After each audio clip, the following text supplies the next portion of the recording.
Namaskara. Mataregla Solmelu. Changing media landscape is as diverse and as intriguing a topic that one can debate on. I think probably it makes for a PhD dissertation. But with Smita ji, I don't think she needs an introduction, but with Smita ji here, with her experience as the editor of India's largest TV news agency and her journey of over 3 decades with Indian media, who better than to be dwelling on all that this entails. So also, I'm sure all of us have been following Smitaji's podcast. I'm privileged that I get to put her on the hot seat and ask her questions, what she does with the best of minds in the country. So, Indian media landscape is undoubtedly the richest, most dynamic and most diverse in character. Just to give the smallest of examples, by numbers alone, we have 900 TV channels, 550 radio stations, and around 100 million registered publications.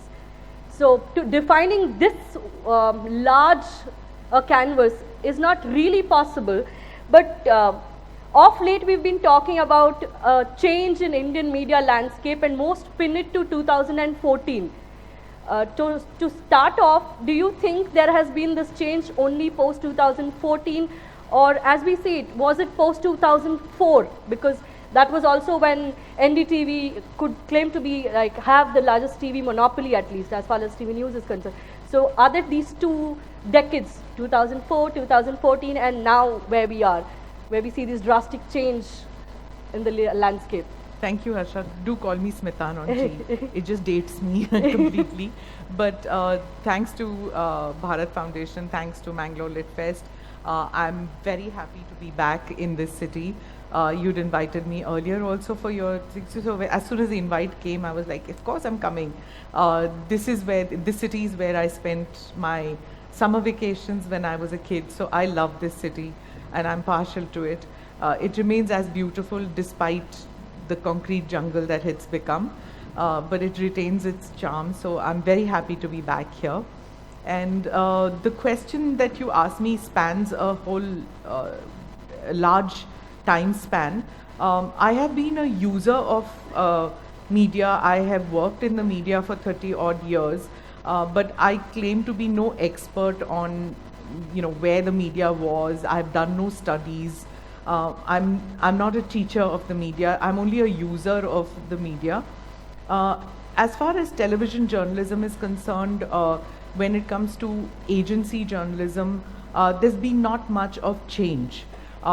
Whether it was 2004, 14 or 23 that we are in right now, not much has changed. We continue to provide news to all the channels and to the newspapers. It's just that in 2004 we didn't have that many private players.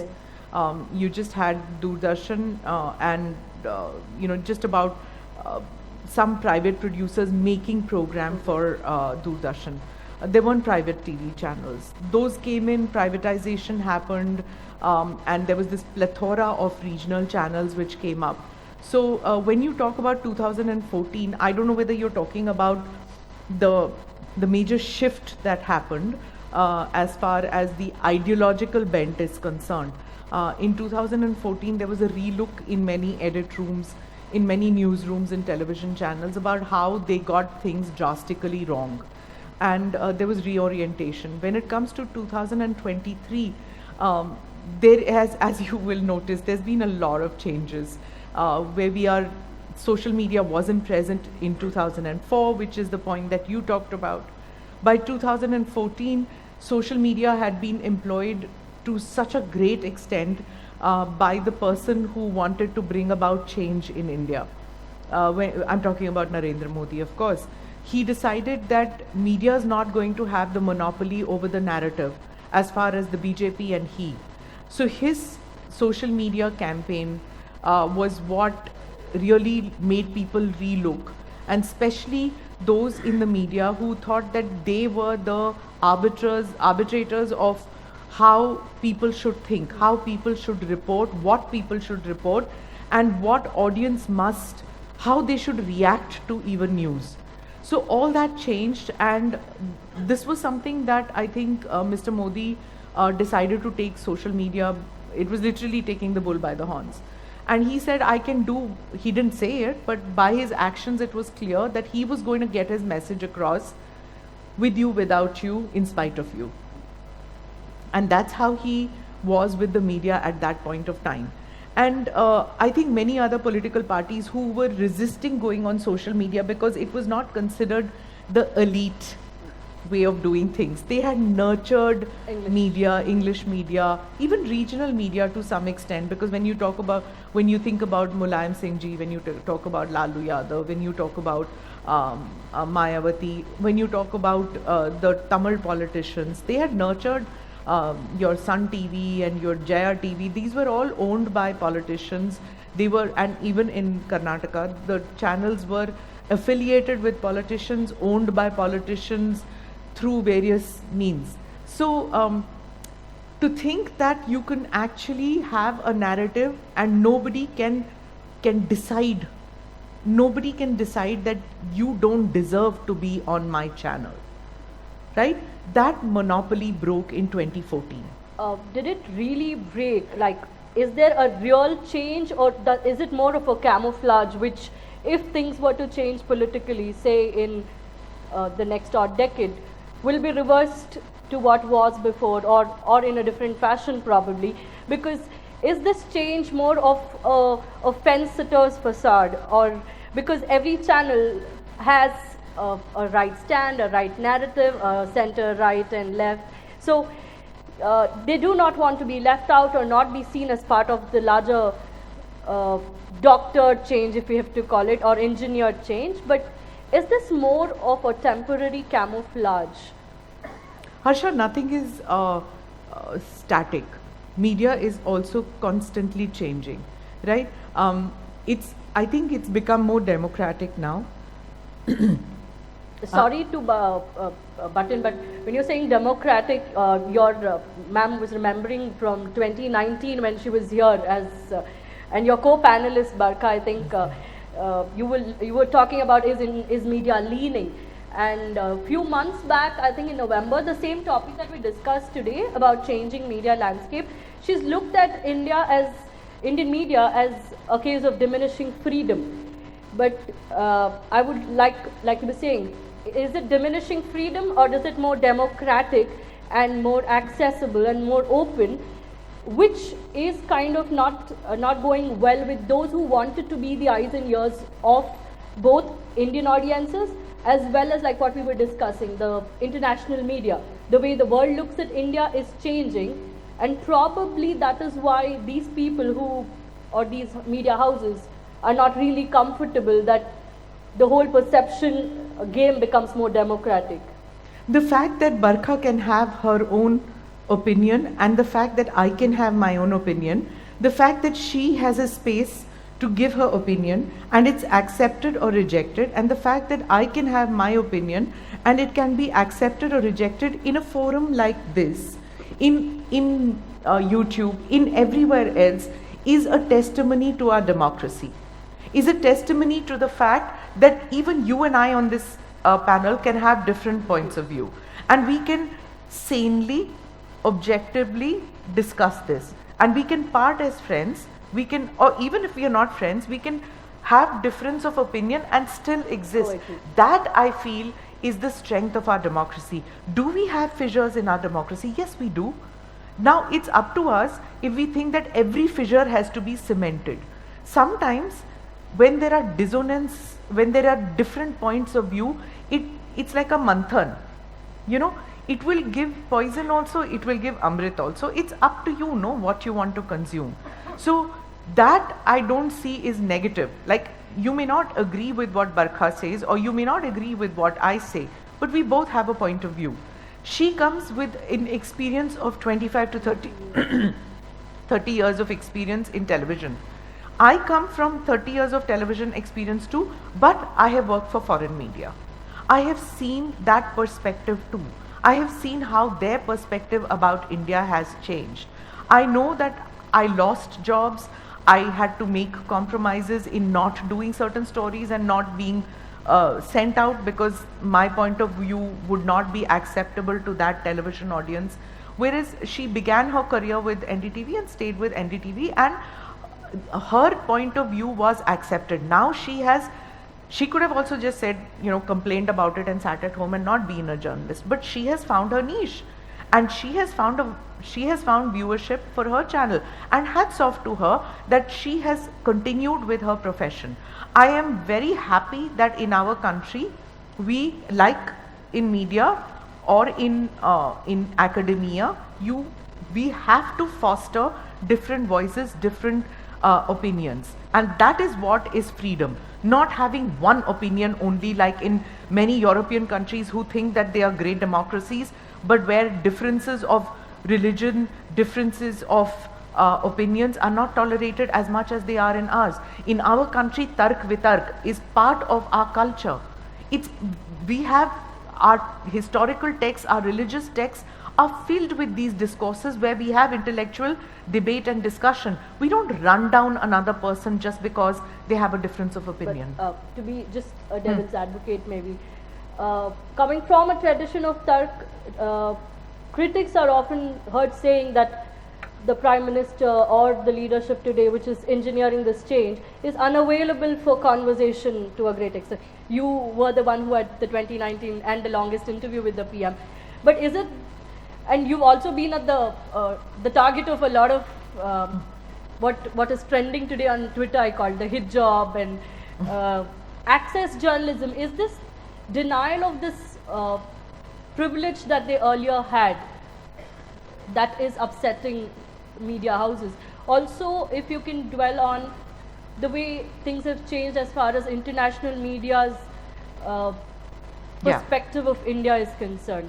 Yes, so access is extremely important for journalism, right? For journalism. But if a journalist uses that access or misuses that access for getting a contract for his boss, who's a rice mill owner or is a builder, which is what many TV channels and many newspapers are. They're not purely journalism driven or journalism owned, not just in India, even in America, GE owns it, right? So the ownership of media is not necessarily by media itself. Now, if that owner of the media uses the journalist to get access to a politician, to get a government contract, that is misuse of access.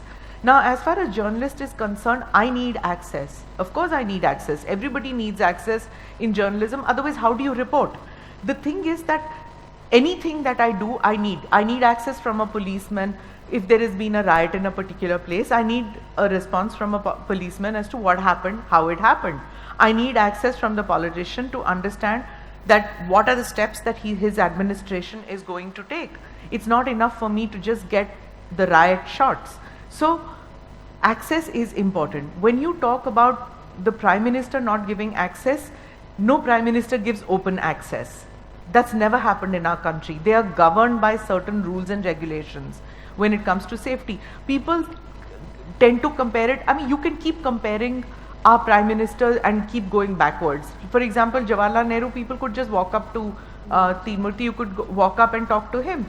There was no security, but we lost two Prime Ministers, right? One was not a sitting Prime Minister, but two Prime Ministers to terror attacks. Ever since then, the SPG was founded, and there is a security aspect. Two, I think Mr. Modi has his own way of dealing with the media, and if he doesn't want to speak to 3 or 4 and doesn't want to give an interview, he does speak with them. I've seen him speaking with them, but if he doesn't give interviews to 3 or 4 journalists, it's not, he has that choice. He doesn't want to give it, he doesn't want to give it. The problem occurs with those journalists, some of those journalists who think that because of their seniority or because they had access over a long period of time, they should automatically get access. Not necessary. I have interviewed and I have interviewed Prime Ministers before certain Prime Ministers. And then there was a period where I did not, they met with me, but they didn't give me interviews. Do I run them down or do I run down the system? I can if I want to. But then you wait. That's what journalism is all about. You wait. At some point of time, you might be relevant enough for them to call you and say, yes, we want to speak. When you're saying relevance, in that same lecture, she talks about what is called the Chamcha Morcha syndrome. So what would your take be on this access to media being looked at as that media today or media panelists today are either chamchas or leading morchas, so either sycophants or activists? Is there room for sane discussion? Like we were talking also about Indian television, news television itself. Like Jaggi sir was saying in the morning, we were discussing about how there are multiple windows, but it's just one person talking. So if you have to look at this Chamcha Morcha syndrome, the way Indian television and the whole news fabric has changed, is there a need for some sense of sanity, some sense of class, or some sense of, I don't want to use the word elitism, but we agree that what the left had, the so-called pseudo-left or non-left, if I have to call them, or the alternative to the left, hasn't built up or created institutions where you can have these same conversations? Look, there are buzzwords, Harsha, all the time. If you want to say Chamcha Morcha, you can say Godi Media. There was also Mino Media. That also was a term. There was Mino Media, Sonia Media, Mon Media, because Manmohan Singh and Mon. So these are all terms, bhakts, as compared to kambakts. So there are a whole bunch of these buzzwords. And see, it doesn't bother us. Lots of people on social media keep abusing, and they tend to think that it's going to kill us, hurt us. Nothing happens. Let me tell you, we have developed very, very thick skin. So you can abuse, you can say all kinds of things. At times it hurts when rape threats are made, when death threats are made, when our children are dragged, when our husbands or fathers-in-law or whatever, those their pictures come in. That bothers because they didn't sign up for it. When we got into journalism, they didn't sign up for their faces to be splashed, but it's part and parcel of the game. They understand when they marry a journalist that this comes, this is one of the things that will come up. But these terms, these are supposed to detract us, or these are also terms which are used by people who probably don't have jobs now, who become irrelevant to the media, and they sit back and they abuse media and say that this is what it has become. They're welcome to it. Sitting at home and typing out makes nothing, right? I might get that abuse and I might look at you and say, how pathetic is your life? I will go to the next press conference where I have an ID to attend that press conference. You, on the other hand, sitting in front of your laptop, do not have an ID to attend that press conference. So they have made themselves irrelevant by latching on to these buzzwords, and people don't read what they write, people don't listen to what they say. So what good are you as a journalist who is sitting at home? You're no better than the social media trolls who've got nothing else to do. They're sitting in their shops or they're sitting in their factories and they don't like something and they just send out an abuse. Welcome to it. What have you done? तुमको वो कहाँ ले गया है? Where has that taken you in life? ಅದು ಮಾಡಿ ನಿಮಗೆ ಎಂತ ಸಿಗ್ತದೆ? If I want to say. So since you ಎಂತ ಸಿಗ್ತದೆ ಅಂತ ಕೇಳಿದಕ್ಕೆ, so where do you see regional media in all of this? Because there is national media and we can talk of changing landscape. Yeah. But compared to that, you see regional media has been a little more saner, hasn't really played to the Harsha. galleries. Sane? I don't know. Why do you say that national media is not sane and regional media is sane? I don't want to say this at all, because you are just now watching that 2 hours of TV debates on channels and you are painting them. Yeah, don't do that. I'm talking about prime time. That's not journalists, fair. because despite having 900 odd TV channels and the like, we also have these 9 or 10 odd anchors who seem to be the content supply for WhatsApp. And like we were discussing, like if those 9-10 journalists are running the narrative in a certain direction, then 100 crore Indians, a large chunk of those 100 crore Indians who now rely on WhatsApp and maybe some kind of social media for content, have already made up their mind. So is the media's access, or is truth's access to minds restricted because of this change? So, 2 things I want to talk about. One, I think you asked me, but we didn't go there, which was foreign media. Foreign media. And I think that's especially relevant with after Soros.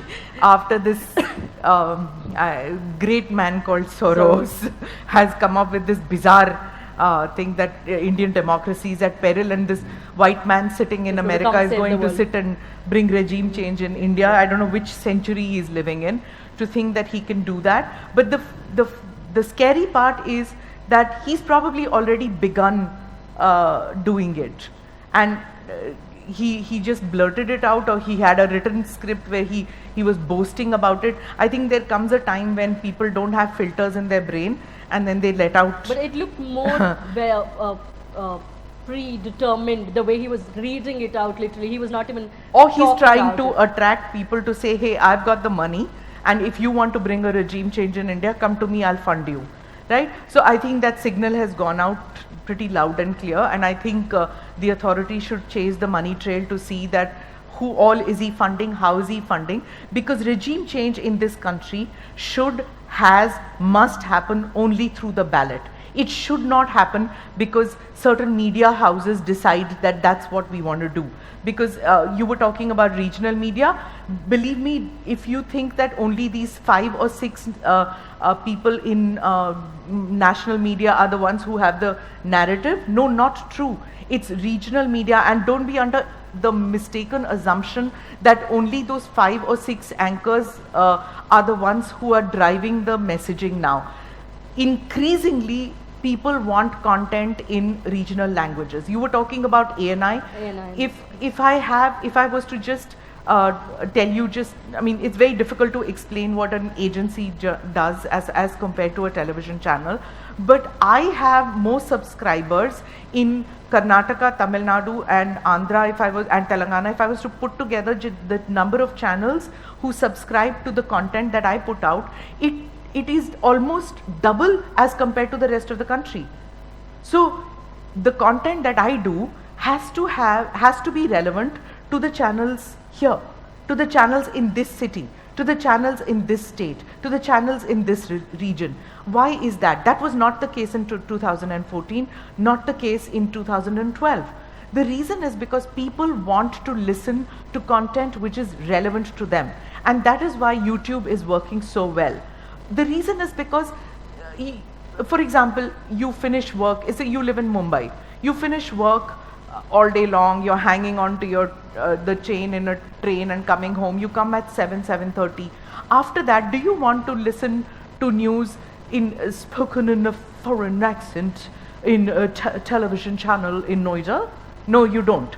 You want to listen in Marathi, you want to listen in Kannada, you want to listen in Telugu, you want to listen in whichever language you're comfortable, because you want somebody to explain to you what has happened today which is relevant to you. That a Vande Bharat Express is coming from Mumbai to Pune, and it's going to make my travel time. I can visit my son or daughter who's studying in a university in Pune and come back the same day, or my daughter can come. So everybody in the regional channels is becoming more and more aware that people are waiting to wanting a narrative which is explanatory to them. So where does your role, or what is your role, or if you see the change in role as a news agency vis-a-vis this relevance and vis-a-vis the shift in demands as far as ideology is concerned, when you talk about relevance? So I don't have any ideology. No, in terms of the consumer's ideology, in the shift in narrative in the country, as an agency, how different has it been for you over the last 2 decades? Okay, so this is a bit technical, so I don't know whether it's relevant to the audience, but as a news agency, I can have zero ideology, I can have zero editorializing, and that is what makes agency journalism one of the purest forms of journalism, which is I can only report something which is happening. I cannot editorialize something. I, in the sense, A and I can't. So, see, Nadda ji is coming to Mangalore tomorrow. He's going on a bike rally, right? I will shoot the bike rally. I will provide that bike rally to all the channels. After that, if a channel PWD decides that this is a useless bike rally, nobody came for that rally, there was empty stands, he had no connect, he was speaking in Hindi, the people didn't understand him, that's their problem, how they interpret it. As compared to that, if there are massive crowds for that bike rally, and if the reporter is fake in editorializing and saying that there are no crowds, whereas the shots show there are crowds, the channel itself is called out as a liar. But today, I don't think there is scope for so much, given social media also, that almost everybody is a broadcaster today with going live. And Yeah. so those dynamics have also changed. True. I think anybody with a cell phone now can put content out there, can put content on WhatsApp, can do it on Facebook. If you're a consumer of news, I think this, I've been saying it for a long time. Please see the source. Verify your information. Increasingly what has happened is none of us want verification. You get this information and you just turn around and if you have already decided in your mind, then you're seeking news which reinforces that thought which is already there in your mind. You do not want verification. This is where the danger occurs. That if you are only seeking news which you've already made up your mind about, that this person is useless, he's rubbish for the country, so even if he's going to be making sense for that one day that he's making sense, I'm going to just say that he's rotten. So even if that content comes to me, I'm going to reject that content. I think you're making your mind narrower and narrower. And as Indians, I think we should, which is our history, our tradition, to have a broad mind and to be receptive of ideas. See, I was just discussing the other, before we came on, that there was this person who put out a word and he said that this is an Urdu word and it should not be part of our language. Use the Sanskrit term for it. And my objection only to that is that who said that Urdu is not Indian anymore? Who said that? Why are we rejecting something which originated here and which became part of it? Why are we objecting to even if it is Arabic, even if it is an English word? The idea of language is to speak out. When I started doing television, do you see this? It's not new. Post 2014. No. I started my television career while I was doing something. I mean, the first one I did was in English, but when Zee TV started, the owner of Zee TV came to me and said, you do this program which is a weekly roundup called Ghumta Aina. I said, I can't speak Hindi fluently, and we had no teleprompters, and I was paid to produce this whole program was a princely sum of 12,000 rupees a week per episode. So and the cost itself was I think 45,000 or something at that time. And I said, I cannot speak Hindi. So he said, aren't you from India? Why can't you speak Hindi? I said, I can speak Hindi, but I can't speak that pure Hindi. So he said, speak in pure Hindi. The idea is to make your audience understood. So I started speaking. I said, yeah, why am I getting restricted? I started speaking in Hindi, and that is when I realized, because I was working for television channels in Japan, I was working for television channels in South Africa, even though we didn't have diplomatic relations. I was working for a radio channel in America, and they were ready to accept my Indian English. So why weren't Indians ready to accept my South Indian Hindi? I found that really difficult to understand. And here was a man who said, speak it. If you are making a mistake with gender or something, somebody will help you with that. And slowly I learned to speak Hindustani, which is a mix of Urdu, Hindi and English. So no, this is not a 2014 phenomenon. This has been there always, this resistance and to accept new ideas, which I feel very wrong, because this is not our history and not our culture. We are accepting of new ideas. So when you say it's not our culture, probably it's because it's coming like a diktat. Like when it comes from the system that one language, one nation, one language.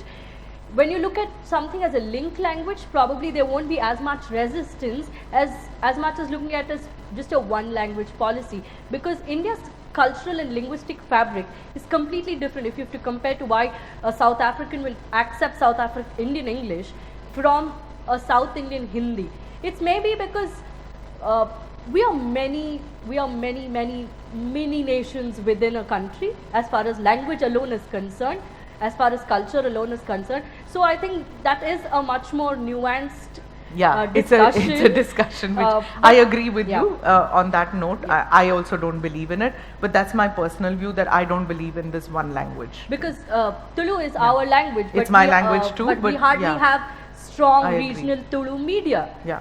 Because, I agree. Because there is language policy that comes into it. There's language of administration, education. I agree. There's a lot of other factors. I just feel don't resist a language. I just feel that my life has been enriched simply because I can. I think resistance will happen when a diktat comes into place. I agree with you. If the whole language policy program is handled better, I don't think there would be as much resistance as we saw. But since we can also have some room for questions, in conclusion, I want to dwell on two topics that Jaggi sir and Arvindan sir in the morning spoke about strengthening and rejuvenating dharma, Bharat in its Amritkal, and the role of media. So I would like you to dwell on this, since you were talking about our culture and how we have been accepting of everything. So what is the way forward? What is the way as far as media is concerned, as far as the entire media landscape is concerned, for Bharat in its Amritkal? It's a very large scope. I don't think I have the gyan, the ability. I think Jaggi would know more about this. These are topics which he has written on. I don't have the ability to speak on dharma and the way forward, but I just do know that as far as journalists are concerned and our newsroom are concerned, there is a genuine acceptance that not to be embarrassed, shy, ashamed. Now, I'm not saying that all these exist or have existed in all newsrooms, but there is certainly a more, what should I say, an accepting way of doing. You know, it's like, suppose somebody was to come in to anchor a bulletin and had a tilak on the forehead because it's a Tuesday, he's gone to the Hanuman Mandir and has it. So the first thing they do is rub it off, put on makeup to cover that up and something like that. You can't go on because it's a religious symbol. But increasingly I'm seeing that there are journalists who say that no, it's a Tuesday, I've been to a temple, don't take it off, I want to anchor with it. Can anchor. But while I say that, I also say that if one of the journalists, a woman journalist, decides that she wants to anchor in a hijab, she should be able to do that. If somebody else is wearing a turban, he should be allowed to do that. Increasingly, I'm seeing that people are becoming more and more accepting in our newsrooms of different cultures, traditions. Does that hold for the narrative too? I mean, do you see that the narrative also, we will find room for expression of opinion which is as varied as the hijab, the tilak and all else? Well, it depends on who you speak. I mean, I am no one to say that all media is like this or isn't like this. If you speak to some journalists, they'll say that there is no room for different narratives. There's only one narrative which is on right now. I disagree with that. I would just like to open it for questions, but before that, my tiny wish is that, you know, we come from a tradition of Narad Muni as probably the original journalist. So whatever his action, his intention was right. So as long as we as journalists, we as writers have our intention right in place, that the intention is of dharma, our action should be, our action should not be held against us. Righteousness, probably. Yes, but the concept of dharma itself has various connotations to it, various interpretations to it. But I would say the word righteousness and the right path, where you're true to your job, you're true to your profession, yes. I would agree with that. So let's take the question. If you could just give me your name before you begin, and if you're from a news organization, then also if we can please keep the question short. Okay. Yeah. So they're saying we'll ask 3-4 questions together. So. Hello, ma'am. I'm Skanda from Mysore. I'm an engineer. My question is that. We all know the power of social media and visual media. With respect to the defense sector of India, are we late to the party? I'm of course referring to the recent clashes in Tawang, and before that, people questioned our Balakot air strikes and Uri surgical strikes. So with respect to that, are we late to the party? Before ma'am can take the question, I would just like to plug the other session.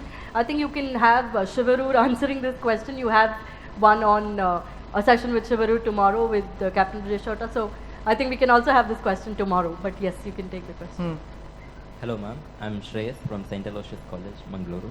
And my question is that nowadays we see that the media is having its growing effect on the youth nowadays. So whatever the media puts out, that is what the people are believing. Just as I said, we do not look at the source now.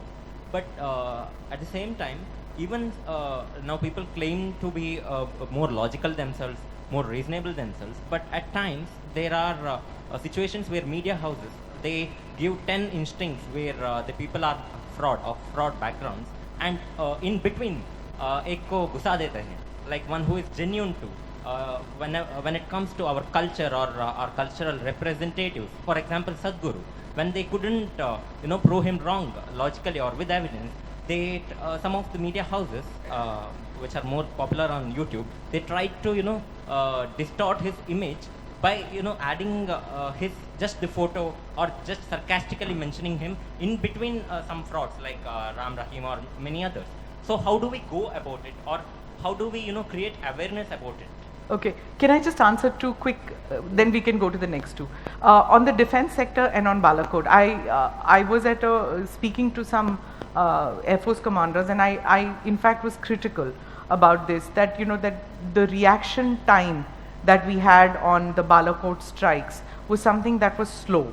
The Pakistani narrative got aired on social media much more than the Indian media, simply because what happened was that the Pakistanis managed to take some people, some foreign media to that place and said that what was bombed was just nothing happened out here. There were no jihadi camps and things like that, and they had a fake narrative up on air.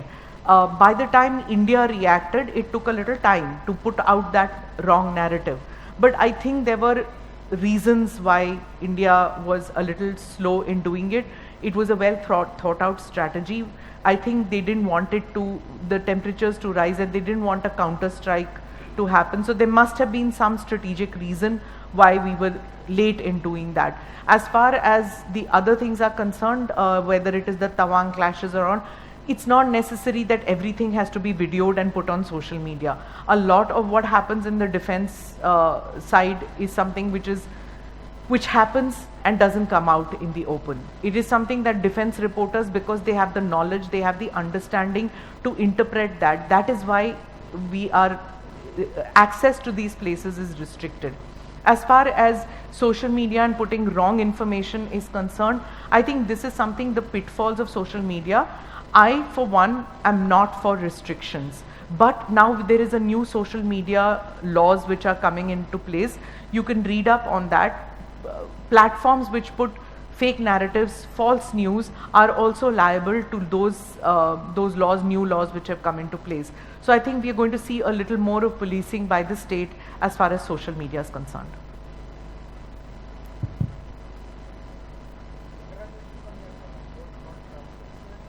Thank you.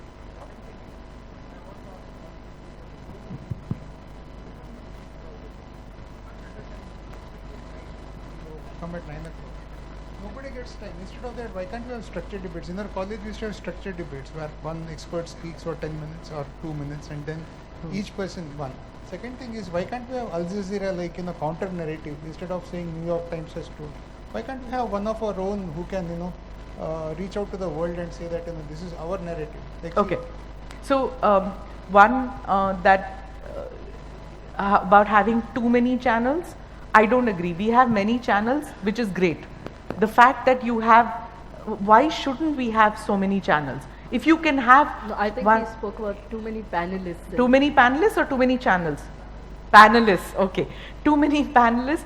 Again, don't watch so much of debates. If it is noise that bothers you, don't watch debates. Watch the news which comes before the debate and after. Let's not have a counter thing.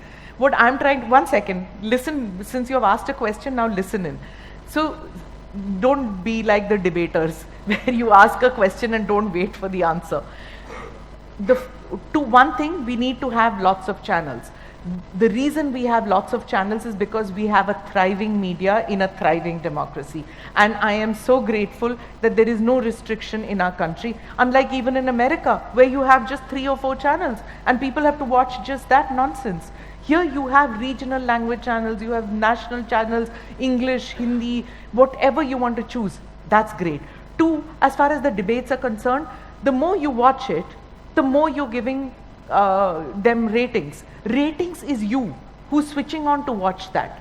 If you don't watch it and the noise bothers you, they themselves will realize that the noise is bothering them. So the best part is whoever invented that remote control. So just change, watch noiseless news if that's what you like. Why don't we have a channel like Al Jazeera? Thank you very much, we don't need an Al Jazeera. We don't need Al Jazeera in this country either. As far as having a channel like Al Jazeera which puts your point of view out to the world, I don't think we need it. If it comes, perfect. The fact is that it's not making business sense, and that is why no channel is doing it. Media is all privately run. Okay? As far as Doordarshan is concerned, that is a government run. Why is Doordarshan not putting out an international channel? Because that is not what Doordarshan is about. So that is their mandate. As far as private channels are concerned, they don't want to do that. It's not making business sense. I'm sorry, but I think at least they're making room for it. You have had shows, you've had a particular anchor who went off a television channel, who started another show called Vantage. There is room, of course. We cannot say that it's all about multiple panels and one anchor yelling. There is room for this change, because if you watch it, it'll happen. If you continue to watch this media mania that unfolds with photos of people and one anchor yelling through them, you're feeding them. So it's the, like what, that paper gave me good points. It is the tyranny of capital, the tyranny of algorithm. It's not tyranny per se, but it is the algorithm. You are feeding the views, you'll get it. You're feeding the money there to the channel, you'll get it. You're feeding the ratings, as she said, you'll get it. So feed something else. And change has begun. So, I mean, if we have 5-6 years of a Lit Fest in Mangalore, change has begun. So let's be hopeful. I think we can take this some other after all. questions. So there are more questions. Yeah.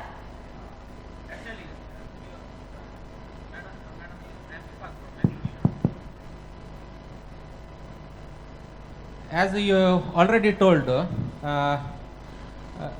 you are working in North India media. They said No, I'm not. I'm working in Indian media. I'm not working. Okay. I'm Indian, living in North India, okay, yes. Okay. Indian media.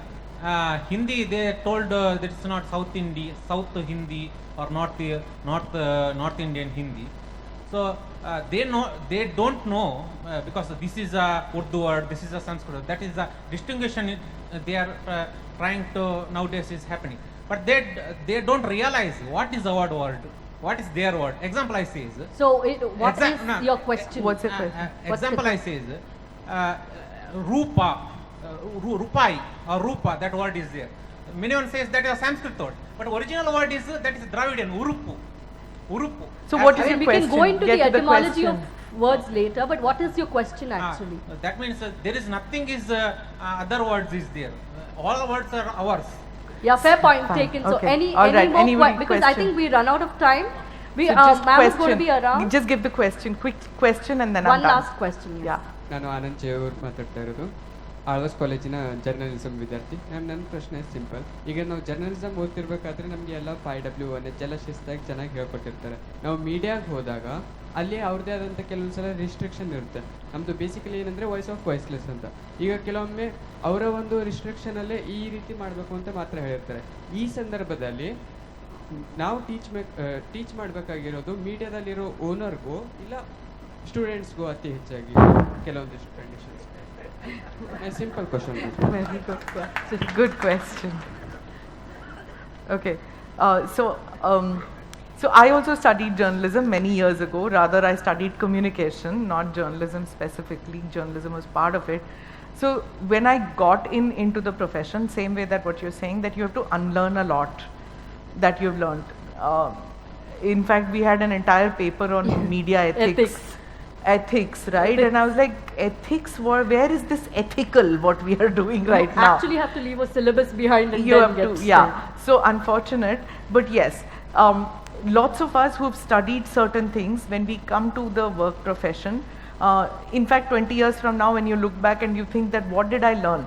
The point is that it's a very loose term. What did you learn? You don't know what you've learned, but learning is never a waste. Whatever you're doing, whatever you've learned, when you go out there, it's a two-way process. Your editors, your media owners, they will also learn from you. There will be changes. But unfortunately, when we work from the school, college area, when you come to the workplace, there is a lot that you have to mold, right? You want to tell a story in a particular manner. You think that that's the particular manner, but your editor will cut your story. So somewhere try and work a balance. After all, if you immediately say, I will do this and nothing else, I will not do it, he'll say, get out. You don't have a job, right? So stay on in your first job, in your second job, do what your editor tells you, try and get your story across. All of us have gone through this process. We fight, we argue, our stories are cut, slashed, send it back again, keep persevering, and that's the reason I'm still doing what I'm doing, and you will get where you are. I just want to say, you want to be the voice for the voiceless, make sure your voice is loud enough. So till then, sustain. Once you're loud enough, you will be heard. Thank you. I think Done? Are we done? Do we have time for a question? No. Okay. Jaggi's ready to raise slogans right now. I think. Yeah, we sure, should- go ahead. I mean, Jaggi sir has something to.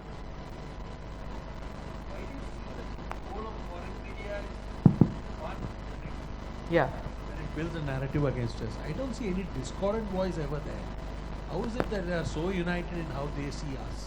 So when we say that the foreign media, so the question was that how do we see that this one voice when it comes to foreign media?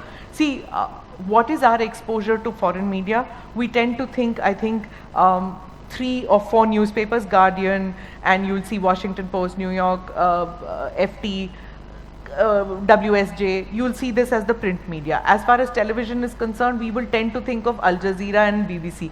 Why do we think only about them? There's an entire ASEAN region. We never look at the newspapers there, right? We don't look at the West Asian newspapers there. We don't look at their television channels. I'm simply saying because we supply news to these people too. Their narratives are not so against India, but it's the same way as that gentleman out there is looking at noisy television. Same way we tend to look at people who write against us because rage sells. You know, getting angry is so easy. So we tend to look at something that, oh my God, if something is very boring and banal and 15-page long essay, we won't look at it. Look at half the BBC reports. They are not against India, not necessarily all of them, but that one report which is against India is something that we will grab onto. Similarly, when The Economist will write so much about India, we will not, but that one article that they will say that India is collapsing, or that one article which says that Modi is not the answer to India, or that Adani-Modi combination is going to get India down. These are the things which grab our attention. So as far as the foreign media is concerned, I think there is an awareness there too, that what they are reporting about India is totally, and the most important thing which you have seen too, is that the budgets for foreign media reporting in India has shrunk to such an extent that is something that Indians need to tell.